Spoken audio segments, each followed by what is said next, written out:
Hello दोस्तों, welcome to our YouTube channel blue wave. जैसे कि हमने पिछले क्लास में एक चैप्टर को स्टार्ट किया था, क्लास 10th बायो का फर्स्ट चैप्टर लाइव प्रोसेस। इसमें हमने पढ़ा क्या था, पहले एक बार ये देख लेते हैं। क्या मैंने आप लोगों को पिछले लेक्चर में लाइव प्रोसेस में मतलब लाइफ आ रहा है, क्या लाइफ को पहचानना सिखाया था। सबसे पहले क्या कैरेक्टर है, क्या क्राइटेरिया एक लिविंग शो करता है। तो कैरेक्टरिस्टिक ऑफ लिविंग थिंग्स सबसे पहले हमने पढ़ा था, characteristic of living things. Characteristic of living things मतलब सबसे पहला टॉपिक यही था इस चैप्टर का। Yes sir. उसके बाद से मैंने चैप्टर का नाम जो था वही समझाया था सर, लाइव प्रोसेस। हाँ, लाइव प्रोसेस होता क्या है सर, वेरियस फंक्शन परफॉर्म करता है, एक्टिविटी प्रोसेस को परफॉर्म करता है एक लिविंग ऑर्गेनिज्म, ताकि अपने लाइफ को मेंटेन करके रख सके अर्थ पे अपने लाइफ को मेंटेन करके रखने के लिए वेरियस फंक्शन परफॉर्म करता है, वेरियस एक्टिविटी परफॉर्म करता है, वेरियस प्रोसेस को परफॉर्म करता है एक लिविंग ऑर्गेनिज्म। उस प्रोसेस को हम क्या कहते हैं, लाइव प्रोसेस कहते हैं। Yes sir. लाइव प्रोसेस आपके सिलेबस में 4 लाइव प्रोसेस पढ़ना है। सबसे पहला न्यूट्रिशन पढ़ना है, उसके बाद से रेस्पिरेशन पढ़ना है, और रेस्पिरेशन के बाद से ट्रांसपोर्टेशन, और एट दी एंड आपको एक्सक्रीशन डिस्कस करना है। Yes sir. मैंने न्यूट्रिशन स्टार्ट कर दिया था। यस सर, पिछले क्लास में हमने न्यूट्रिशन स्टार्ट किया था। न्यूट्रिशन जो होता है ये एक मोड है जिसके थ्रू, या ये प्रोसेस है जिसके थ्रू फूड को लिया जाता है और उसको यूज किया जाता है, यूटिलाइज किया जाता है। उस प्रोसेस को कहते हैं न्यूट्रिशन। पिछली क्लास में जाके देखिए, बढ़िया से बताया गया, समझाया गया। ये रिवाइज करा रहे हैं आप लोगों का पिछले क्लास का। न्यूट्रिशन 2 तरह का बताया गया था आप लोगों को। एक तो बताया गया था ऑटोट्रॉपिक न्यूट्रिशन, ऑटोट्रॉपिक न्यूट्रिशन, और दूसरा हेट्रोट्रॉपिक न्यूट्रिशन। क्या ये 2 टाइप पढ़े हैं आप न्यूट्रिशन के? Yes sir. दूसरा हेट्रोट्रॉपिक न्यूट्रिशन। यस सर, ये 2 टाइप आप न्यूट्रिशन के पढ़े हैं। क्या न्यूट्रिशन और न्यूट्रिएंट 2 शब्द मिलते जुलते थे, कंफ्यूज नहीं होना। न्यूट्रिएंट जो था कंपोनेंट ऑफ फूड था, कार्बोहाइड्रेट, विटामिन, प्रोटीन, मिनरल्स, ये सब क्या थे, न्यूट्रिएंट थे। और ऑटोट्रॉपिक, हेट्रोट्रॉप आर न्यूट्रिशन। ये याद कीजिए, पिछले क्लास एक बार जाके देखिए, डाउट हो तो कहीं भी। क्या autotrophic nutrition, heterotrophic nutrition? Sir heterotrophic nutrition में मैंने आप लोगों को 4 बताए थे। सबसे पहले बताया था पैरासाइटिक न्यूट्रिशन। Yes sir. उसके बाद से मैंने आपको बताया था सेप्रोट्रॉपिक या सेप्रोफाइटिक न्यूट्रिशन।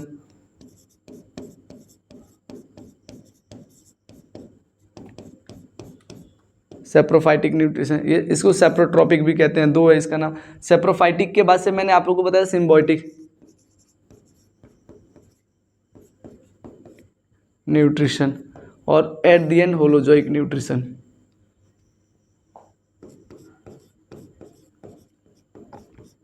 क्या ये 4 आप लोगों को हेट्रोट्रॉपिक न्यूट्रिशन बताया गया था? हेट्रोट्रॉपिक जो खुद से करना ना बता सके, parasitic nutrition, saprotrophic, symbiotic, holozoic. Holozoic, इस तीनों के बारे में तो आपको डिटेल में डिस्कस हो गया है ना, और इसके बारे में बाकी था। तो इसके बारे में हम डिस्कस अगले वाले क्लास में या इसी क्लास के आगे मतलब डिस्कस करेंगे होलोजोइक न्यूट्रिशन में, है ना। और मैंने ऑटोट्रॉपिक न्यूट्रिशन में भी मैंने आप लोगों को क्या इसमें फोटोसिंथेसिस पढ़ाया था।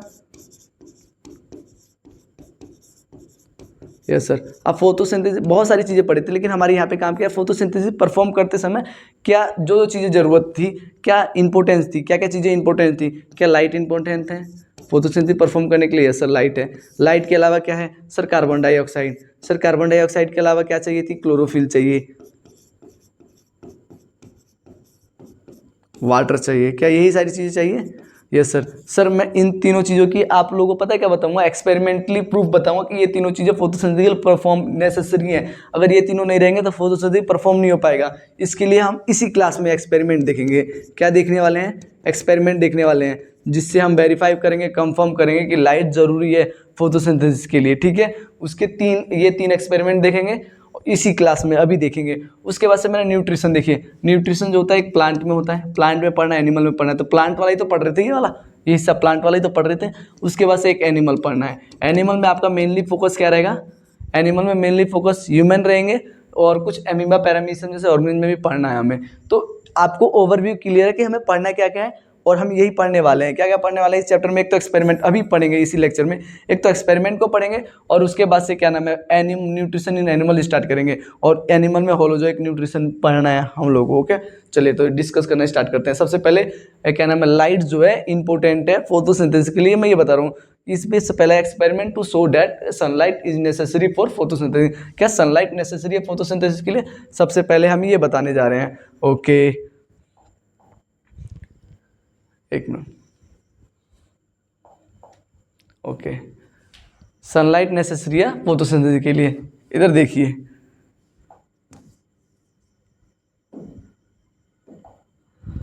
सबसे पहले हम क्या करेंगे, एक पोटेड प्लांट लेंगे। क्या करेंगे?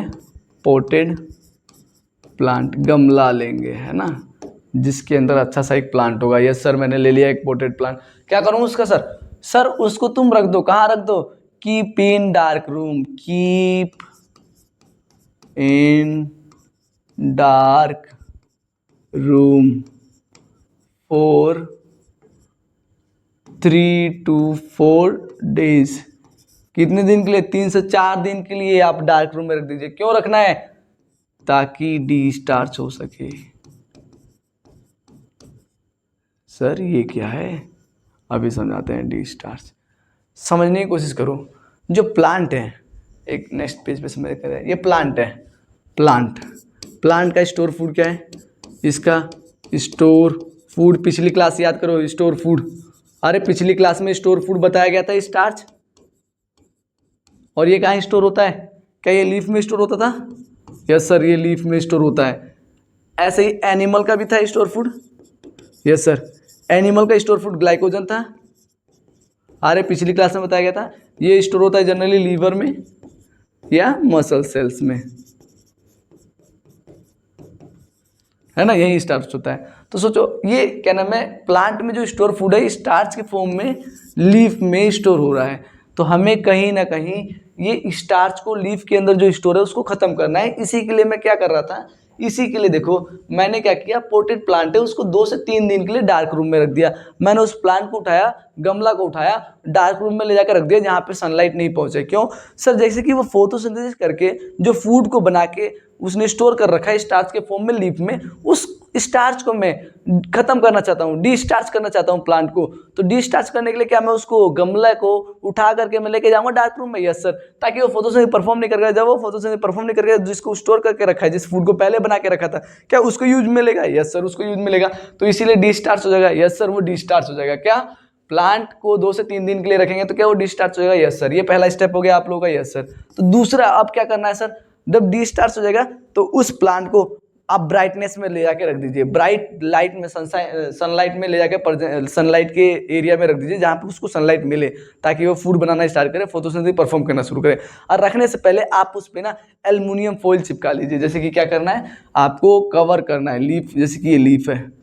यस सर, ये जो लीफ है, हाँ, इसको आपको एल्युमिनियम फॉइल से कवर करना है। ये इतना एरिया सेंटर में क्या करना है, लीफ के किसी एक लीफ को पकड़ लेना है, जिसको एल्युमिनियम फॉइल या ब्लैक पेपर से आपको क्या करना है, कवर करना है। ओके सर, मैंने कवर कर लिया इसको। मैंने एल्युमिनियम फॉइल या ब्लैक पेपर या एल्युमिनियम फॉइल,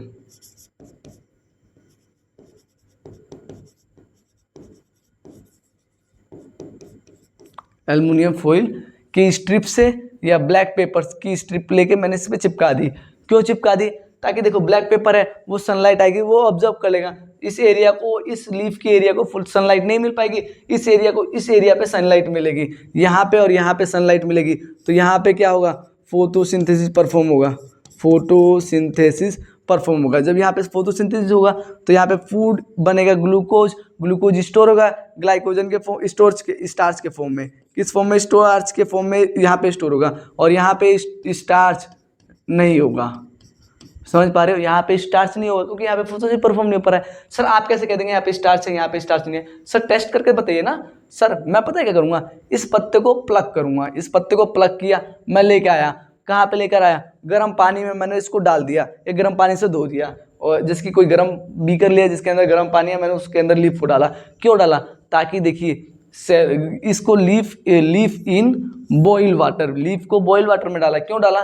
ताकि जैसे कि देखिए लीफ जो है प्लांट का है, प्लांट का जो सेल होता है वो सेलुलोज से कवर होता है। तो क्या सेलुलोज सेल वाल जो होता है, सेल वॉल जो होता है सेलुलोज से बना होता है। तो मेरे को क्या करना है, सेल वॉल को डैमेज करना है, रैप्चर करना है, ताकि मैं आगे जाके आयोडीन सॉल्यूशन गिराऊंगा तो वो अंदर जा सके सेल के। समझ पा रहे हैं आप लोग, कनेक्ट कर पा रहे हैं? Yes sir. तो क्या मैं गर्म पानी से धोने के पीछे मोटो क्या है, मेरे को सेल वॉल को डैमेज करना है, सेल वॉल को रैप्चर करना है, सेल वॉल गेट रैप्चर। ठीक है, सेल वॉल क्या होगा, रैप्चर हो जाएगा, फट जाएगा। किसके कारण, जब हम उसको गर्म पानी से धोएंगे। सर उसके बाद से क्या होगा, ये गर्म पानी में डाल देंगे, उबाल देंगे थोड़ा सा, मतलब ज़्यादा देर तक नहीं, आप ये नहीं कि कुछ भी कर दीजिए, मतलब आपने गर्म पानी से धो दिया। उसके बाद से क्या करेंगे, आप उस लीफ को लीजिए, इनडायरेक्ट हीट कीजिए अल्कोहल में रख के। मतलब जैसे कि एक बीकर लीजिए जिसके अंदर अल्कोहल हो, उसके अंदर उस लीफ को रखिए और उसको अल्कोहल के बीकर जिसमें टेस्ट ट्यूब में रख रखा है, मैं आपने पत्ता लिया, टेस्ट ट्यूब के अंदर अल्कोहल था, आप उसको डायरेक्ट हीट ना कीजिए, उसको ले जाके डायरेक्ट, मतलब आप स्टर्नर पे ले जाके, बर्नर पे जाके डायरेक्ट हीट मत कीजिए। आप उसको क्या कीजिए, एक बीकर लीजिए जिसके अंदर वाटर हो, उसके अंदर ले जाके इनडायरेक्ट हीट कीजिए। किसको, लीफ को इनडायरेक्ट हीट दीजिए। ओके, इनडायरेक्ट हीट देने के पीछे रीजन क्या था, जो अल्कोहल होता है आप लोगों को मालूम है हाईली फ्लेमेबल होता है, पढ़िए केमिस्ट्री में जाके। ओके सर, तो लीफ को हम इनडायरेक्टली हीट देंगे, मतलब लीफ इन बॉयल इथेनॉल में रखेंगे। ओके, जैसे कि देखो समझने की कोशिश करो, मैंने क्या किया, एक टेस्ट ट्यूब लिया, टेस्ट ट्यूब के अंदर अल्कोहल भरा, उसके अंदर लीफ को भरा, और इस टेस्ट ट्यूब को मैंने चिमटे की मदद से या किसी भी तरीके से मैंने अलग बीकर में डाला जिसमें गर्म पानी है, जिसको पानी को गर्म करेंगे और उसके बाद से ये अल्कोहल गर्म होगा, उसके अंदर लीफ रहेगा। कैसे समझ पा रहे हैं? तो यहाँ पे ये हो रहा है, क्या मैं कर रहा हूँ, लीफ को इथेनॉल, यहाँ पे अल्कोहल इथेनॉल है, इथेनॉल अल्कोहल, ये 2 कार्बन वाला, आप केमिस्ट्री में पढ़ेंगे कार्बनिक कंपाउंड में, ये सब हटाइए अभी। सर आप बायोलॉजिकल टर्म पे भी बायो पढ़ रहे हैं, बायो पे ध्यान दीजिए। उसके बाद से उस लीफ को ले लीजिए। आपने ये क्यों किया सर, अल्कोहल में रखे आपने गर्म क्यों कराया, ताकि इसके अंदर जो भी क्लोरोफिल थे उस क्लोरोफिल को आप रिमूव कर सकें। ये क्यों किया, रिमूव करने के लिए। क्या रिमूव करना है, रिमूव क्लोरोफिल। क्या रिमूव करना है, क्लोरोफिल रिमूव करना है। इसके लिए मैंने क्या किया, अल्कोहल में रख के इसको बॉईल कर दिया। अल्कोहल में रख के बॉईल करने के पीछे क्या रीजन था, क्योंकि मेरे को रिमूव करना है क्लोरोफिल को। सर क्लोरोफिल को आपने निकालना ही क्यों था, जैसे ये क्लोरोफिल है ना, आगे जाके मैं आयोडीन टेस्ट लूंगा, उसमें इंटरफियर करती है, इसीलिए क्लोरोफिल को पहले ही हटा दो, आगे जाके इंटरफियर करेगी। ये सर मैंने हटा दिया। जब तुमने क्लोरोफिल हटा दिया तो पत्ते का कलर क्या रहेगा, पहले तो ग्रीन था, क्लोरोफिल था, तो सर जैसे ही क्लोरोफिल गायब हुआ वो कैसा हो जाएगा, सर वो कलरलेस हो जाएगा। हाँ सर, कलरलेस हो जाएगा। क्यों, कलरफुल जो लीफ होता है ग्रीन होता है, उसके पीछे रीजन है क्लोरोफिल। अब क्लोरोफिल ही नहीं रहा तो क्या वो कलरफुल रहेगा, नहीं सर, वो कलरलेस हो जाएगा। लीफ क्या हो जाएगा, देखिए यहाँ पे लिख रहा है ना, दिख रहा हुआ कलरलेस लीफ। लीफ कैसा है, कलरलेस है। इस लीफ को आप लोग क्या करेंगे, लेके आएंगे वॉच डिस्क में। ये क्या है, वॉच डिस्क है, और वॉच डिस्क में रख के आप इसके ऊपर आयोडीन गिराएंगे, आयोडीन का सॉल्यूशन ड्रॉप बाय ड्रॉप गिराएंगे। सर आपने आयोडीन का सॉल्यूशन ड्रॉप बाय ड्रॉप गिराया, अब देखिए होता क्या है, इस जो लीफ है, ये जो लीफ है मैं यहाँ पे उठा के बना सकता हूँ। यस सर, जो ये लीफ लिया मैंने, ये लीफ ले लिया, ये रहा लीफ। सर जो ये ब्लैक वाला एरिया था ना, ब्लैक वाला एरिया, यहाँ पे फोटोसिंथेसिस परफॉर्म नहीं होगा। सर यहाँ पे जब फोटोसिंथेसिस परफॉर्म नहीं होगा तो क्या नाम है, इस एरिया में, सॉरी, यस, जो इस एरिया में, उतना एरिया छोड़ के बाकी सब एरिया जब आयोडीन सॉल्यूशन जो डालेंगे तब किस कलर का हो जाएगा, ब्लू या ब्लैक कलर का चेंज आ जाएगा इसके अंदर, मतलब स्टार्च प्रेजेंट है। स्टार्च, अगर स्टार्च नहीं है तब आयोडीन सॉल्यूशन चेंज नहीं होगा। तो जहाँ जहाँ स्टार्च रहेगा वहाँ वहाँ किस कलर में आ जाएगा, ये ब्लू ब्लैक कलर में कन्वर्ट हो जाएगा। जी हाँ, और जहाँ पे ब्लैक कलर के पेपर से या एल्युमिनियम फॉइल से कवर था वहाँ पे लाइट गई नहीं, वहाँ पे फोटोसिंथेसिस परफॉर्म नहीं हुआ, तो क्या वो एरिया, बोलिए वो एरिया क्या स्टार्च का टेस्ट देगा, नहीं देगा। ये स्टार्च का टेस्ट दे रहा है, ये स्टार्च का टेस्ट नहीं दे रहा है। यहाँ पे स्टार्च नहीं है, यहाँ पे स्टार्च है, तो क्या इससे कंफर्म हो रहा है कि सनलाइट इंपॉर्टेंट है, नेसेसरी है हमारे फोटोसिंथेसिस के लिए। समझने की कोशिश कीजिए, एक बार और रिपीट किया जा रहा है। देखिए मेरे को बताना है कि सनलाइट नेसेसरी है, फोटोसिंथेसिस के लिए सनलाइट चाहिए तो चाहिए। उसके लिए क्या कर रहे हैं, मैंने सबसे पहले एक पोर्ट्रेट प्लांट को लिया, जैसे लिया उसको मैंने 3 से 4 दिन के लिए मैंने उसको कहाँ रख दिया, डार्क रूम में रख दिया। क्यों रखा, ताकि उसके अंदर जो स्टार्च है वो खत्म हो जाए। जो स्टार्च पहले उसने बना के रखा होगा स्टोर फूड के तौर पे, स्टार्च उसने बना के रखा होगा, उसको मैंने खत्म कर दिया, डिस्टार्च कर दिया। उसके बाद से मैं दोबारा लाके ब्राइट में रख रहा हूँ। रखने से पहले उसके एक पत्ते को मैं एल्युमिनियम फॉइल या ब्लैक पेपर से कवर कर दे रहा हूँ, सेंट्रल पार्ट को कवर कर रहा हूँ। साइड में वो क्या नाम, लाइट पड़ेगा, बीच में लाइट नहीं पड़ेगा। ब्लैक पेपर जो है वो एब्जॉर्ब कर लेगा सनलाइट को, यस सर एब्जॉर्ब कर लेगा। उसके बाद से मैं क्या कर रहा हूँ, 3 से 4 दिन बाद से उस पत्ते को तोड़ रहा हूँ। 3 से 4 दिन बाद से मैं इस पत्ते को तोड़ लूंगा, इस पत्ते को प्लग करूंगा। अब प्लग करने के बाद से मैं ये टेस्ट करूंगा, आयोडीन का टेस्ट लूंगा। आयोडीन का टेस्ट ऐसे नॉर्मली नहीं ले लेंगे, उससे पहले देखिए क्या करेंगे हम। जब मैंने पत्ते को तोड़ा ना, तो सबसे पहले मेरे को सेल वाल को तोड़ना पड़ेगा, ताकि मैं आयोडीन का सॉल्यूशन गिराऊं तो अंदर जा सके। ओके, तो क्या करना पड़ेगा, सेल वाल को तोड़ने के लिए, सेल वाल को तोड़ने के लिए आपको गर्म पानी से धोना पड़ेगा। गर्म पानी से धोना पड़ेगा, गर्म पानी में जाके आप उबाल दीजिए। ओके, मैंने बॉयल वाटर में लीफ को बॉयल कर दिया, थोड़ा बॉयल हो गया, जिसके कारण सेल वाल ब्रेक हो गया। उसके बाद से मैं उसको अल्कोहल में डाल के इनडायरेक्ट हीट करूंगा, वाटर को हीट करूंगा, फिर अल्कोहल को हीट करूंगा। समझ में आ रहा है, ये रहा वाटर के अंदर अल्कोहल रख के मैं हीट कर रहा हूँ टेस्ट ट्यूब के थ्रू।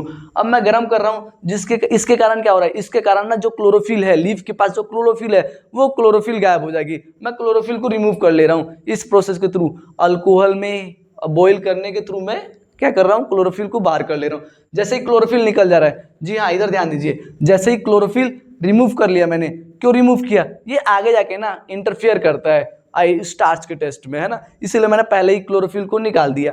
जैसे ही क्लोरोफिल निकला, उसके बाद से मैंने उस लीफ को देखूंगा तो कलरलेस दिखेगा। क्यों कलरलेस दिखेगा, सर जी क्लोरोफिल ही तो कलर देता है लीफ को। हाँ, क्लोरोफिल जो होता है वो ग्रीन कलर का पिगमेंट है, यस सर, वही कलर देता है लीफ को, यस सर, उसी कारण तो ग्रीन कलर का है सर, यस सर, प्लांट उसी कारण ग्रीन दिखता है। तो क्या किया, वो कलरलेस हो जाएगा, यस सर कलरलेस हो गया। इसका मतलब उसके अंदर क्लोरोफिल नहीं है। चलिए क्लोरोफिल नहीं है, लेकिन स्टार्च तो होगा ना।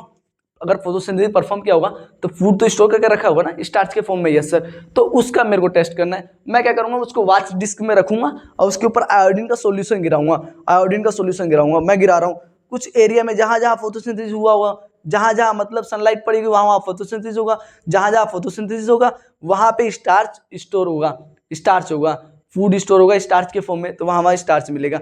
तो मैं जब सॉल्यूशन गिराऊंगा तो जहां पे स्टार्च होगा वहां पे ब्लू कलर या ब्लैक कलर का कलर आ जाएगा, चेंज हो जाएगा कलर। कलरलेस जो लीफ था वो ब्लू ब्लैक कलर अपीयरेंस देने लगेगा। तो ये एरिया ब्लू या में दिखेगा, ब्लैक में दिखेगा। तो यहाँ पे ब्लू दिख रहा है, जनरली ज्यादातर ब्लू दिखता है कि ब्लू कलर का दिख रहा है, इसका मतलब यहाँ पे स्टार्च है। और ये कलरलेस ही आपका दिखेगा, क्यों, क्योंकि यहाँ पे फोटोसिंथेसिस परफॉर्म ही नहीं हुआ, मतलब यहाँ पे सनलाइट नहीं मिली, इसको फोटोसिंथेसिस नहीं किया, यहाँ पे फोटोसिंथेसिस नहीं हुई, जिसके कारण यहाँ पे स्टार्च स्टोर नहीं हुआ। क्या आप मेरी बातें समझ पाए, यस सर। तो नेक्स्ट देखते हैं आप लोगों के लिए इंपॉर्टेंट है, ये मैंने स्टोर फूड बताया था।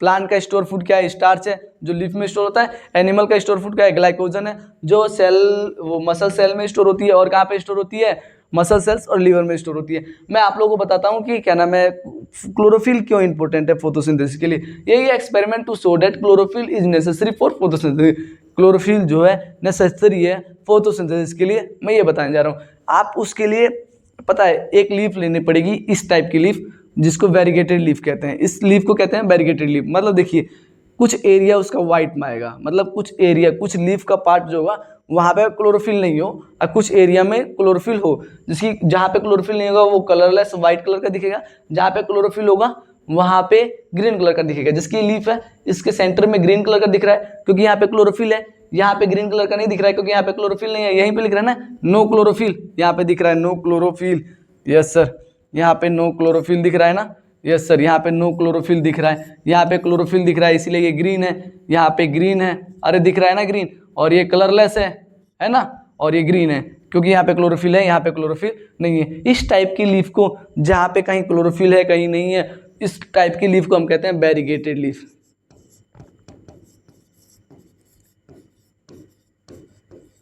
वेरीगेटेड लीफ कहेंगे।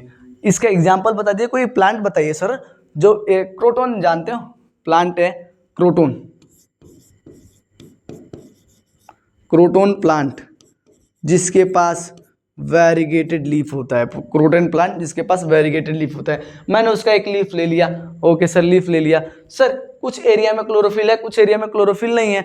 जहाँ पे क्लोरोफिल होगा वहाँ पे फोटोसिंथेसिस होगा, जहाँ पे क्लोरोफिल नहीं होगा वहाँ पे फोटोसिंथेसिस परफॉर्म नहीं हो पाएगा। मतलब जहाँ पे क्लोरोफिल नहीं है वहाँ पे फोटोसिंथेसिस नहीं होगा, वहाँ पे स्टार्च नहीं बनेगा, वहाँ पे स्टार्च स्टोर नहीं होगा। ओके सर जी, मतलब ग्लूकोज नहीं बनेगा, ग्लूकोज स्टार्च के फॉर्म में स्टोर नहीं होगा क्योंकि वहाँ पे बन ही नहीं रहा है फोटोसिंथेसिस। तो देखिए होता क्या है, क्या ये एरिया में क्लोरोफिल है, नहीं है, तो क्या यहाँ पे स्टार्च होगा, नहीं होगा। वो मेरे को कैसे मालूम चलेगा, जब मैं स्टार्च का टेस्ट लूंगा, जो पिछला क्लास में टेस्ट लिया, जो पीछे मतलब जो टेस्ट बताया गया सेम वही। इस पत्ते को तोड़ूंगा मैं, सनलाइट में पहले रखूंगा 2 से 3 दिन के लिए ताकि इसके अंदर फूड बने, स्टोर हो जाए फूड। ओके, उसके बाद से मैं उस पत्ते को तोड़ूंगा।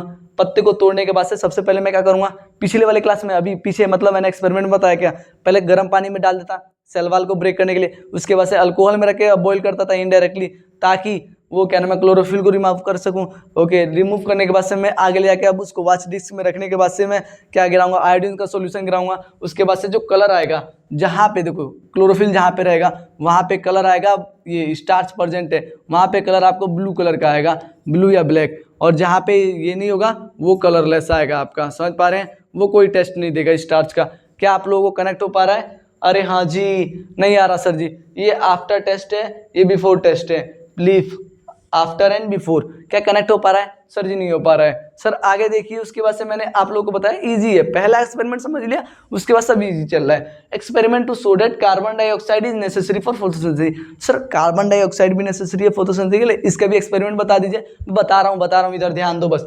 मेरे को एक प्लांट चाहिए, क्या चाहिए? एक प्लांट चाहिए, plant which have narrow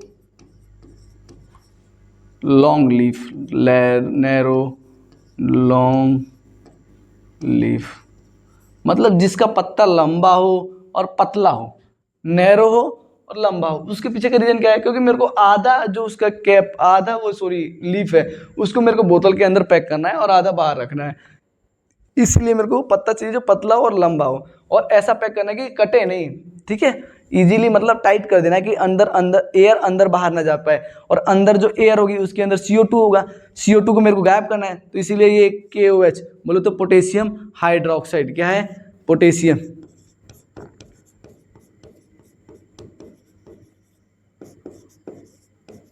potassium hydroxide.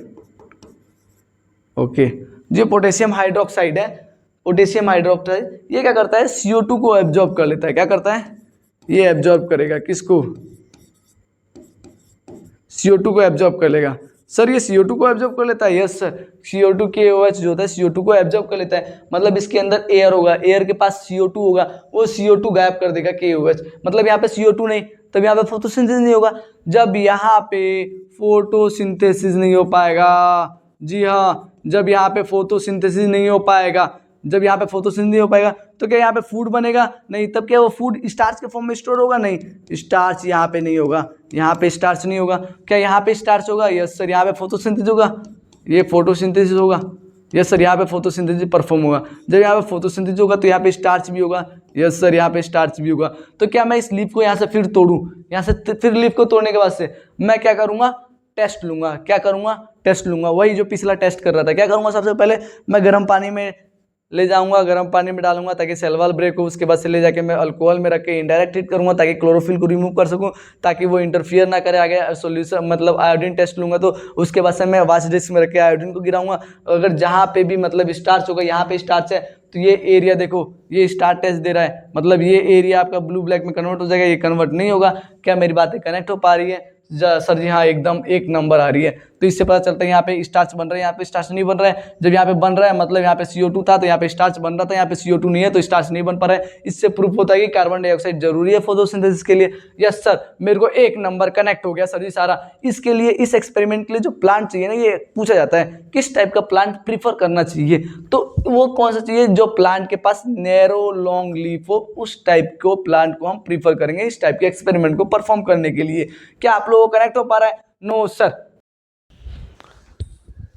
तो हम स्टोमेटा को अब डिस्कस करने वाले हैं। जो स्टोमेटा होता है ना, ये लीफ पे प्रेजेंट होता है, टिनी पोर है जो गैस को एक्सचेंज करता है। Stomata are the tiny pore which present on leaf that exchange gases.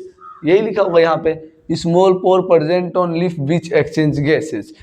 Suppose कीजिए जो प्लांट है, देखिए जो प्लांट है, प्लांट वो क्या फोटोसिंथेसिस परफॉर्म करते समय, फोटोसिंथेसिस परफॉर्म करते समय क्या वो CO2 ले रहा था? या सर CO2 कहाँ से ले रहा था? एटमॉस्फेयर से ले रहा था।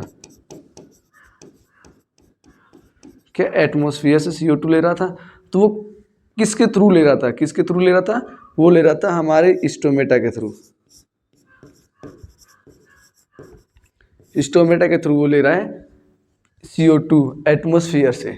तो कनेक्ट कर पा रहे हैं, ये स्टोमेटा ही तो अल्टीमेट गैस एक्सचेंज कर रहा है एटमॉस्फेयर और प्लांट के बीच में, हाँ कि ना। जिसकी देखो लीफ है, लीफ के कुछ मैंने वो स्टोमेटा वाला रीजन का पार्ट को मैंने निकाल लिया, उसको देखा स्ट्रक्चर ऑफ क्या नाम है स्टोमेटा। यहाँ पे स्पेलिंग गड़बड़ हो गया, स्टोमेटा, स्ट्रक्चर ऑफ स्टोमेटा हम देखने वाले हैं। जो स्ट्रक्चर ऑफ स्टोमेटा है यहाँ पे है, देखिए आप ध्यान से दीजिए। जिसकी देखिए ये है स्टोमेटल पोर, ये क्या है स्टोमेटल पोर, यहाँ पे लिखा हुआ है स्टोमेटल पोर है ये। और उसके बाद से जो ये है ना, ये जो ये दिख रहा है वीन शेप का, ये है आपका क्या नाम है गार्ड सेल। कहाँ लिखा है जी? ये रहा गार्ड सेल, ये आपका गार्ड सेल है। ये दो आपके गार्ड सेल हैं, मतलब stomata surrounded by guard cell. क्या स्टोमेटा गार्ड सेल से सराउंडेड होता है, और यही स्टोमेटा स्टोमेटल पोर के ओपनिंग और क्लोजिंग को रेगुलेट करता है, मतलब यही बंद और क्लोज कराता है स्टोमेटा को। अभी देखेंगे कैसे बंद कराएगा, कैसे क्लोज कराएगा। मैं बताता हूँ, ये स्टोमेट वो क्या नाम है गार्ड सेल जो है, ये भी तो सेल है, प्लांट का ही सेल है। तो क्या उसके पास वैक्यूल होगा? यस सर वैक्यूल भी है। उसके पास क्लोरोप्लास्ट होगा? सर क्लोरोप्लास्ट है। जिसकी ये अंदर के साइड जिधर स्टोमेटा का ओपनिंग रहता है उस साइड देखोगे तो ये इसका दीवारें जो होती है ना मोटी होती है, थिक होती है। थिक इनर वॉल, अंदर वाली वॉल थिक होती है, बाहर वाली आउटर वॉल जो होती है वो क्या होती है? थिन होती है। आउटर वॉल थिन होती है, ठीक है, अंदर वाली थिक बाहर वाली थिन, ये याद रखिएगा जरा। और उसके बाद से जो इसके अगल बगल सेल मिल रही है ना, इसको सब्सिडरी सेल कर रहे हैं, मतलब जो सपोर्ट कर रही है उसको सब्सिडरी सेल है। सबसे ऊपर वाले सेल को हम कहते हैं एपिडर्मल सेल, हाँ कि ना। चलिए आप कनेक्ट कर पाएंगे, ये हमारा स्ट्रक्चर ऑफ स्टोमेटा था। अभी इसको देखेंगे कैसे बंद कराएगा, कैसे क्लोज कराएगा स्टोमेटा के। यहाँ पे 2-4 लाइनें लिखा है, पढ़ लेते हैं एक बार। जो स्टोमेटा है सराउंडेड बाय गार्ड सेल, क्या अभी बताया गया? Yes sir. The opening and closing of stomatal pore is control by guard cell. क्या ओपनिंग और closing of stomata are control by guard cell? मैंने भी तो बताया, यही गार्ड सेल जो होता है रेगुलेट करता है ओपनिंग और क्लोज को स्टोमेटा के। क्या कनेक्ट हो पा रहा है? जी हाँ सर कनेक्ट हो पा रहा है। सर देखिए अब बता दीजिए मैकेनिज्म तो बता दीजिए, कैसे बंद होगा, कैसे ओपन होगा। सर ओपनिंग और क्लोज तो बता दीजिए, कैसे स्टोमेटा बंद करेगा खोलेगा। मैं बताता हूँ, देखो ये देखो, ये है गार्ड सेल, ये गार्ड सेल है। क्या है ये? गार्ड सेल है। सर जब गार्ड सेल के अंदर क्या जाएगा? जब गार्ड सेल के अंदर क्या जाएगा? वाटर जाएगा, वाटर अंदर जाएगा। हाँ सर जी, वाटर जब गार्ड सेल लेगा तो क्या गार्ड सेल स्वेल हो जाएगा? अरे भाई साहब जब किसी चीज़ के अंदर पानी जाएगा तो क्या वो फूलेगा? हाँ जी आ रहा है सर जी, आ रहा है। आगे चलिए आप। चलिए गार्ड सेल ने क्या लिया? पानी को लिया, वो स्वेल हो गया। सर जी स्वेल हो गया, ओके सर। जैसे ही इसने पानी को लिया फूलेगा, जब फूलेगा ना तो ये यहाँ से तो यहीं रहेंगी। ये फूलने के कारण ये ऐसे मूव करेगा, समझ में आ रहा है? ऐसे ऐसे, समझ में आ रहा है? जिसके कारण ये ओपनिंग, मतलब जो ये स्टोमेटल पोर जो क्लोज था वो ओपन हो जाएगा। ये जो स्टोमेटल पोर है वो ओपन हो जाएगा, और इसके अंदर एयर जाना है तो अंदर एयर जाएगा, बाहर एयर आना है तो बाहर एयर आ जाएगा अकॉर्डिंग टू नीड। रेस्पिरेशन होगा तो ऑक्सीजन को बाहर निकाले, CO2 को बाहर निकालेंगे, O2 को अंदर लेंगे। फोटोसिंथेसिस होगा, आगे देखेंगे जब रेस्पिरेशन वाला पढ़ेंगे। जब फोटोसिंथेसिस होगा तो CO2 को वो अंदर लेगा और O2 को बाहर निकालेगा। ये थोड़ा सा आगे देखेंगे जब हम रेस्पिरेशन पढ़ेंगे, रेस्पिरेशन इन प्लांट आगे आने वाले लेक्चर में पढ़ेंगे। जिसकी गार्ड सेल, इसके पास क्लोरोप्लास्ट भी होगा। देखिए यहाँ पे गार्ड सेल लिखा हुआ है। ये क्या होगा? स्वेल हो जाएगा। कब? जब पानी अंदर जाएगा, और इसके अंदर पानी जाते ही ये स्वेल होगा, और स्वेल होने के कारण ये ओपन हो जाएगा, स्टोमेटा ओपन हो जाएगा। तो ये ओपन स्टोमेटा है। सर समझ पा रहे हैं? ओपन स्टोमेटा है। और ये क्लोज है, ये क्या है? क्लोज है। सर ये क्लोज कैसे होगा? जब इसके अंदर जो पानी था उस पानी को निकाल दो, क्या हुआ? इसके अंदर से पानी बाहर कर दो, H2 बाहर निकाल दिया, तो क्या ये गार्ड सेल जो था, गार्ड सेल, ये श्रिंक हो जाएगा। हाँ सर, जब श्रिंक होगा क्या ये पचकेगा? पचकने के कारण क्या स्टोमेटा क्लोज होगा? अरे यार स्टोमेटा बंद होगा। हाँ सर आ रहा है सर, आगे चलिए। अरे मेरे को ना लग रहा आ रहा भाई। जो स्टोमेटा है ये इसके वाटर के निकालने के कारण गार्ड सेल के कि ये गार्ड सेल पिचकेगा और ये अंदर आएगा, जिसके कारण स्टोमेटा बंद हो जाएगा, स्टोमेटल पोर बंद हो जाएगा। कनेक्ट हो पा रहा है? हाँ सर मेरे को पूरा बढ़िया से आ गया। एक बार स्लाइड पे भी देखो, यही लिखा है ना, when water diffuse into the guard cell, जब गार्ड सेल के अंदर वाटर डिफ्यूज होता है, क्या ये वाली line? Yes sir. They swell, जब गार्ड सेल क्या हो जाएगा? स्वेल हो जाएगा। Yes sir. उसके बाद क्या लिखा है? Encourage the opening of stomata, और इसी के कारण ओपन हो जाता है स्टोमेटा। क्या होता है? ओपन होता है। सर आ रहा है। ऐसे ही क्लोज में भी होगा same to same. When the guard cell lose water, guard cell जब वाटर को लूज करेगा, देखिए यहाँ पे लूज कर रहा है। Yes sir. दे श्रिंक, वो श्रिंक होगा, वही बात हुई है, गार्ड सेल श्रिंक होगा, इनक्लोज द स्टोमेटल पोर, और इसके कारण स्टोमेटल पोर जो है वो क्लोज हो जाएगा। सर आ रहा है? Yes sir. नहीं आ रहा है तो इसी वीडियो को दोबारा रिपोज करके देखें, मेरे को तो नहीं लग रहा आ रहा है। ओके। उसके बाद देखते हैं कहाँ पे मतलब फोटोसिंथेसिस परफॉर्म कहाँ पे हो रहा है। साइट बताइए सर, वो जगह बताइए जहाँ पे फोटोसिंथेसिस हो रहा है। मैं बता रहा हूँ ना, लीफ में होता है फोटोसिंथेसिस। अरे सर लीफ में तो हम जानते हैं, बचपन से ही हो रहा है। सर लीफ में कहाँ पे हो रहा है ये बताइए, मैं बता रहा हूँ, सब बताऊंगा, इधर ध्यान दीजिए। जैसे कि देखिए क्या नाम है, मैं बताता हूँ, ये मैंने लीफ लिया, ये जो लीफ है ये लीफ है, इस लीफ को मैंने यहाँ से काट के देखिए ऐसे ट्रांसेक्शन एरिया काटा है ना, ऐसे काटा है, जैसे कि समझ में आ रहा है। तो इसकी ये सेल की लेयर को देख रहा हूँ मैं, ये रे करेक्ट हो पा रहा है? इसी सेल की लेयर को मैं ऐसे करके रख रहा हूँ, है ना। जैसे कि ऐसे काट के ऐसे हुआ ना, ऐसे करके ऐसे देख रहा हूँ, ये वाला सामने वाला हिस्सा वो है ये, है ना। कनेक्ट कर पा रहे हैं? ओके। देखिए वो कह रहा है ऊपर, सबसे ऊपर क्या पाया जाएगा? अपर इपिडर्मिस। इपिडर्मिस बाहर वाली लेयर को इपिडर्मिस कहते हैं, टिश्यू चैप्टर में पढ़ा था। तो देखिए ऊपर है तो अपर इपिडर्मिस, नीचे है तो लोअर इपिडर्मिस। हाँ सर कनेक्ट हुआ। सर इपिडर्मिस, ऊपर वाले इपिडर्मिस के ऊपर एक एक्स्ट्रा लेयर पाई जाती है जिसको हम क्यूटिकल कहते हैं। क्या कहते हैं? क्यूटिकल की एक एक्स्ट्रा लेयर पाई जाती है लीफ के ऊपर, ताकि ये प्रोटेक्टेड रहे, है ना। Okay sir. उसके बाद से देखो जो सेल होते हैं ना एकदम सिस्टमेटिक मैनर में अरेंज रहते हैं, उसके बीच में मतलब एयर कैविटी होती है, नहीं होती है, विल बहुत कम होती है ना, ये जैसी कम दिख रही है। तो इस मतलब कहते हैं पैलिसेड लेयर, उस लेयर को कहते हैं पैलिसेड लेयर।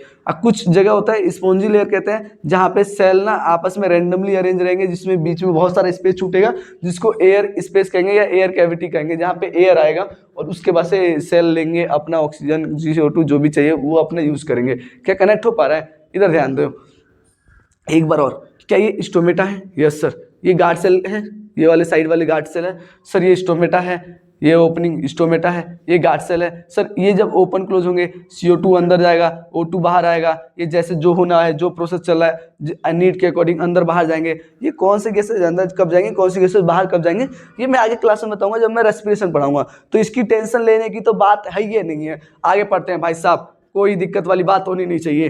जैसे कि देखो मैंने बताया एयर गैस एक्सचेंज हो जाएगा, जो भी गैस जिधर जाना हो उस एयर कैविटी में, एयर कैविटी से सेल वेल के पास जाएगा। ओके कनेक्ट हो पा रहा है? Yes sir. तो ये स्टोमेटा ओपन क्लोज किसके कारण हुआ? ये गार्ड सेल के कारण होगा। क्या डायग्राम में क्लियर हो रहा है? इस पूरे सेल को मतलब एक साथ कह देते हैं मीसोफिल सेल। जैसे कि फोटोसिंथेसिस सेल है ना लीफ के, इसीलिए मीसोफिल कह देते हैं। ये टिश्यू है, जनरली मीसोफिल एक टिश्यू है, लीफ के टिश्यू है। समझ में आ रहा है? जहाँ पे फोटोसिंथेसिस परफॉर्म हो रहा है। ओके सर आप एक बार और बताइए इस चीज को, मैं बता रहा हूँ। देखो सबसे ऊपर लीफ के ऊपर लेयर जो पाई जाती है क्यूटिकल की पाई जाती है, उसके नीचे अपर एपिडर्मिस, फिर उसके नीचे आएगा पैलिसेड लेयर। कुछ लेयर होगा सेल का जो एकदम सिस्टमेटिक मैनर में अरेंज होगा, उसके बाद होगा स्पॉन्जी लेयर, कहीं भी रैंडमली अरेंज होंगे, जिसके बीच में बहुत सारे एयर स्पेस छूटेगा, है ना। और उसके नीचे फिर आएगा लोअर एपिडर्मिस, और उसके बाद से मतलब लोअर एपिडर्मिस मतलब ऊपर नीचे ही, तो मतलब ये स्टोमेटा प्रेजेंट रहेगा ना, तो उसको गार्ड सेल कह रहे हैं।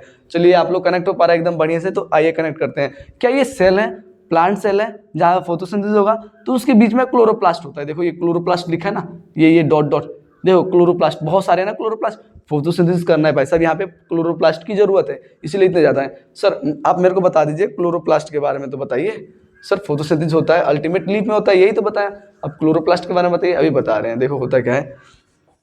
ये मैंने क्लोरोप्लास्ट को उठा लिया, ये बाई लेयर है, समझ में आ रहा है? 2 लेयर होते हैं, एक इनर एक आउटर। 9th क्लास का आउट क्या नाम है पढ़ा होगा आपने, याद आ रहा हो, कहीं याद आ रहा है? 9th क्लास का cell chapter chloroplast. Sir 9th की बातें नहीं, जैसे कि मैं बता रहा हूँ क्लोरोप्लास्ट ये सेल ऑर्गेनेल है, सेल के अंदर मिलता है, सेल ऑर्गेनेल कहते हैं क्लोरोप्लास्ट। ये बाई लेयर होता है, इनर एंड आउटर लेयर, है ना। Membrane, inner membrane and outer membrane, ये मेम्ब्रेन है ना। ये आउटर है वो इनर है, कनेक्ट कर लेना यार। मेम्ब्रेन है ये बस, इनर आउटर है ना। उसके बाद से क्या है, इसके अंदर थैलाकोइड मिलता है, एक ये रहा आपका थैलाकोइड। ऐसे बहुत सारे थैलाकोइड होंगे, है ना, इकट्ठे बोलते हैं ग्रेनम, ग्रेनम, और एक को बोलेंगे थैलाकोइड। एक मिनट,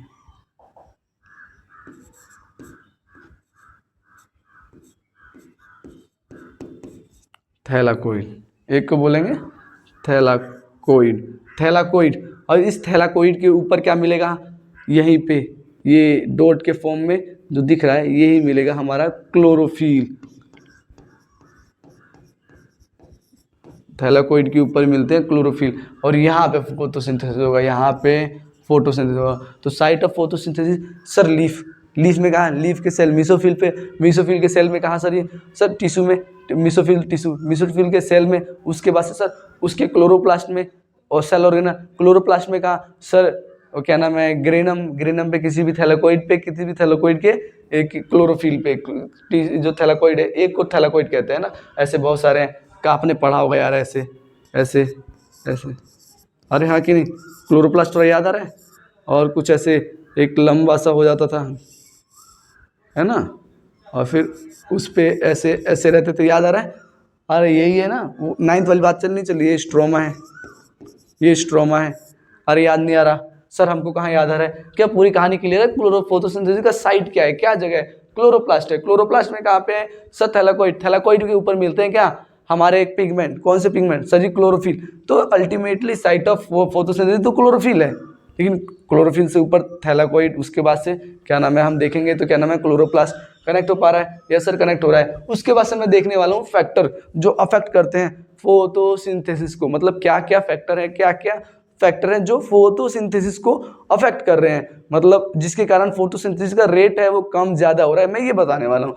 सबसे पहले मेरे को देखो, मैं आप लोगों को 4 बताने वाला हूँ, एक light, carbon dioxide, water and temperature. देखिए लाइट के कैसे, आपको मालूम है लाइट रहेगा तभी फोटोसिंथेसिस होगा, लाइट नहीं रहेगा तो फोटोसिंथेसिस नहीं होगा, एक्सपेरिमेंट में देखेंगे। तो मेरे को बताना है सर लाइट कैसे अफेक्ट कर रहा है। अगर सर ये लाइट का इंटेंसिटी मतलब ब्राइटनेस कम रहेगा तो फोटोसिंथेसिस कम होगा, यस सर। यहाँ पे देखते हैं क्या करके, देखिए आप लाइट कैसे इफेक्ट करेंगे, एक तो ड्यूरेशन, लाइट का ड्यूरेशन अफेक्ट करेगा, कैसे सर, ड्यूरेशन ज्यादा रहेगा, क्या ड्यूरेशन ज्यादा रहेगा तो फोटोसिंथेसिस भी ज्यादा होगा, यस सर। क्या लाइट का ड्यूरेशन कम रहेगा, लाइट का ड्यूरेशन कम रहेगा तो क्या ये फोटोसिंथेसिस भी कम होगा। अरे हाँ कि ना, कनेक्ट कर पा रहे हैं। अरे भाई साहब लाइट ज्यादा देर तक पड़ेगी लीफ पे तो ज्यादा टाइम तक पड़ेगी तो क्या ज्यादा फोटोसिंथेसिस होगा, यस सर। कम टाइम तक पड़ेगी तो कम फोटोसिंथेसिस होगा, यस सर। तो क्या डायरेक्टली प्रोपोर्शनल हो गया क्या ड्यूरेशन के, जितना ज्यादा टाइम लाइट रहेगा उतना ज्यादा फोटोसिंथेसिस होगा। हाँ सर ये तो जाहिर सी बात है, डायरेक्टली दिख रही है। सर लाइट का ड्यूरेशन के अलावा लाइट कैसे अफेक्ट करेगी, सर लाइट का ड्यूरेशन के अलावा इंटेंसिटी बोले तो ब्राइटनेस पे भी डिपेंड करता है, इंटेंसिटी। अगर लाइट का इंटेंसिटी ज़्यादा रहेगा मतलब लाइट ज़्यादा रहेगी तो फोटोसिंथेसिस भी ज़्यादा होगा, मतलब ज़्यादा लाइट ब्राइट रहेगा तो ज़्यादा फोटोसिंथेसिस होगा, फोटोसिंथेसिस का रेट भी इंक्रीज होगा, फोटोसिंथेसिस का रेट भी इंक्रीज होगा। और इंटेंसिटी कम तो ये भी कम, कनेक्ट कर पा रहे हैं, ये भी कम तो ये भी कम। अरे हाँ कि ना, अरे सर मेरे को नहीं आ रहा सर। उसके बाद से आपने ड्यूरेशन बताया, इंटेंसिटी बता दिया, लाइट का ड्यूरेशन इफेक्ट करेगा, इंटेंसिटी भी इफेक्ट करेगा।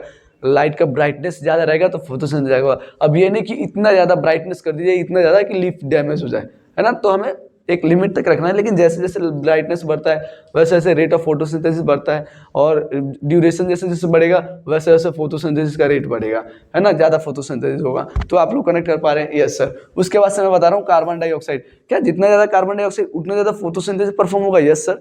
सर कार्बन डाइऑक्साइड का लेवल जितना ज़्यादा amount of carbon dioxide increase होगा, CO2 इंक्रीज होगा, तो क्या फोटोसिंथेसिस का इंक्रीज नहीं होगा।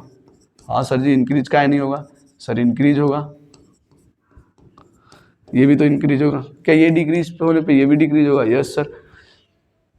देखो CO2 को तुम बढ़ा रहे हो, बढ़ाए जा रहे हो, तो क्या फोटोसिंथेसिस भी बढ़ेगा सर, CO2 बढ़ेगा, फोटोसिंथेसिस परफॉर्म कर रहा है, प्लांट CO2 को रिडक्शन करा के, तो क्या वो CO2 ही ज़्यादा आएगा, तो क्या वो ज़्यादा रिडक्शन कराएगा? Yes sir. अरे पीछे स्टेप में मैंने बताया ना, CO2 का रिडक्शन के कारण बनता है ग्लूकोज, फूड बनाता है वो, CO2 को रिड्यूस कराता है। तो क्या ज़्यादा CO2 रहेगा तो ज़्यादा CO2 को रिड्यूस कराएगा, फूड बनाएगा, मतलब फोटोसिंथेसिस ज़्यादा देर तक करेगा, ज़्यादा फोटोसिंथेसिस करेगा।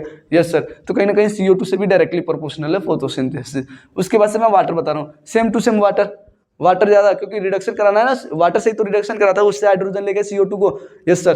तो क्या वाटर भी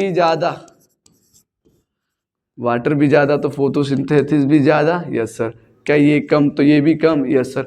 सर मैंने बहुत ज़्यादा पानी लगा दिया, ये बहुत ज़्यादा CO2 बढ़ा दिया, एक लेवल तक बढ़ाया, एक लेवल तक मैं CO2 को बढ़ा रहा हूँ तो फोटोसिंथेसिस का रेट भी बढ़ रहा है। लेकिन एक टाइम के बाद मैं CO2 का लेवल बढ़ा रहा हूँ तो ये फोटोसिंथेसिस ऊपर नहीं जा रहा। उसके पीछे रीजन क्या है? आप CO2 बढ़ा रहे हैं लेकिन फोटोसिंथेसिस वो क्या नाम है, लाइट को थोड़ी बढ़ा पा रहे हैं, या क्लोरोफिल होता है, आप क्लोरोफिल को थोड़ी बढ़ा पा रहे हैं। समझ में आ रहा है ना? क्लोरोफिल इतना ही होगा, यहीं तक वो क्या नाम है, फोटोसिंथेसिस करा सकता है। इससे ऊपर ले जाने के लिए आपको क्लोरोफिल बढ़ाना पड़ेगा, तब ना, या जो भी लिमिटिंग फैक्टर होगा जो कम पड़ रहा होगा उसको बढ़ाना पड़ेगा। समझ में आ रहा है? एक को थोड़ी बढ़ाना है। मैं बता रहा हूँ, जैसे कि आपने CO2 को बढ़ाया, सबसे पहले ध्यान दे, CO2 को बढ़ाया तो क्या फोटोसिंथेसिस का रेट भी बढ़ेगा। Yes sir. CO2 बढ़ेगा तो फोटोसिंथेसिस बढ़ेगा। Yes sir. एक लेवल तक बढ़ेगा, उसके ऊपर नहीं बढ़ेगा, क्योंकि दूसरा कोई लिमिटिंग फैक्टर आ जाएगा। समझ में आ रहा है ना?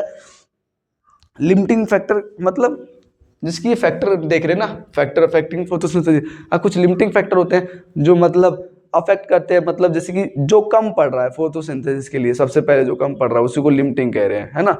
अगर वो बढ़ेगा तो फोटोसिंथेसिस बढ़ेगा, उसी को लिमिटिंग फैक्टर कहेंगे। ठीक है। जैसे कि मैं वाटर के बारे में बता रहा था, मैं जब वाटर बढ़ाऊंगा तो फोटोसिंथेसिस का लेवल बढ़ेगा, वो सॉरी फोटोसिंथेसिस का रेट बढ़ेगा, फोटोसिंथेसिस ज़्यादा होगा। जब वाटर कम होगा तो ये भी कम होगा। अब ये नहीं कि आपने बहुत ज़्यादा पानी लगा दिया, इतना ज़्यादा पानी लगा दिया प्लांट रेस्पिरेशन शो ना कर पाए, आगे देखेंगे, जिसके कारण मर जाए ज़्यादा पानी में, आगे देखेंगे आगे। सर पानी के अंदर, अगर आपको ये जानना है, पानी के अंदर प्लांट ज़्यादा देर तक रहता है तो कुछ प्लांट सूख जाते हैं, टेरेस्ट्रियल प्लांट। क्यों? ये आने वाली क्लास में देखेंगे, तो बने रहिए हमारे साथ। ये क्या चल रहा है सर जी, प्रमोशन कर रहे हैं? ऐसा कुछ नहीं है। ये देखिए, अब टेम्परेचर को देखिए, क्या देखते हैं, टेम्परेचर कैसे अफेक्ट करता है। सर जैसे जैसे ना टेम्परेचर इंक्रीज होगा, जैसे कि देखिए जनरली टेम्परेचर 20 से लेकर के 25 डिग्री पे मतलब फोटोसिंथेसिस बढ़िया से परफॉर्म होता है। लेकिन आप इससे टेम्परेचर ऊपर जाते हैं, इससे टेम्परेचर ऊपर जाएंगे, मतलब 40 तक जाएंगे, और 40 तक जाए, 40 से मतलब 45 डिग्री तक जाए आप, तो फोटोसिंथेसिस का रेट जो है ना, फोटोसिंथेसिस का रेट है ना, वो इंक्रीज होगा। क्या? फोटोसिंथेसिस का रेट इंक्रीज होगा। जब 20-25 पे मतलब जनरली रूम टेम्परेचर होता है हमारा, इसी टाइम पे रहता है, लेकिन इससे जब इतना बढ़ रहा है सर, इससे बढ़ गया, कहीं ना कहीं डबल हो गया, तो फोटोसिंथेसिस का रेट बढ़ता जाता है, बढ़ता रहता है। ओके सर, लेकिन इसके आगे टेम्परेचर बढ़ा रहे हो, मतलब अब 40 से तुम 40-45 से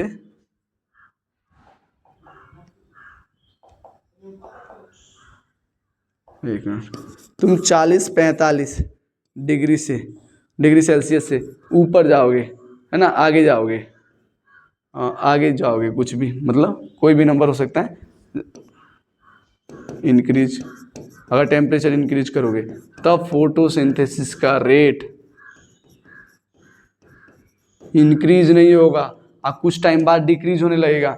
ऐसा क्यों सर? सर जी आप टेम्परेचर बढ़ाते जा रहे हैं, इसकी जो एंजाइम या जो इसके ऑर्गन होंगे, वो जो और सेल ऑर्गेनल होंगे, वो एक स्पेसिफिक टेम्परेचर तक ही काम कर सकते हैं ना, उसके आगे वो डैमेज होने स्टार्ट हो जाएंगे, उसके आगे तब काम को परफॉर्म नहीं कर पाएंगे। इसीलिए कहीं ना कहीं आप 40-45 डिग्री से ऊपर जाएंगे तो ये फोटोसिंथेसिस का रेट डिक्रीज होने लगेगा। कुछ प्लांट का यही टेम्परेचर कुछ ज़्यादा होता है और आगे होता है, मतलब इससे ज़्यादा टेम्परेचर पे भी वो काम कर सकते हैं, और है ना, लेकिन सबका अपना अपना होता है। लेकिन मेजर प्लांट का 40 से 45 डिग्री तक होता है। 20 से 25 डिग्री से आप बढ़ा रहे हैं, 40-45 तक जाएंगे, फोटोसिंथेसिस का रेट आराम से बढ़ता जाएगा। लेकिन कुछ टाइम के अगर 40-45 से भी ऊपर जा रहे हैं आप, तब कहीं ना कहीं फोटोसिंथेसिस का रेट डिक्रीज होने लगता है ना। 50 तक तो मतलब मान सकते हैं कांस्टेंट होता है, लेकिन उसके ऊपर जाएंगे तो आप डिक्रीज होगा ही होगा। चलिए सर।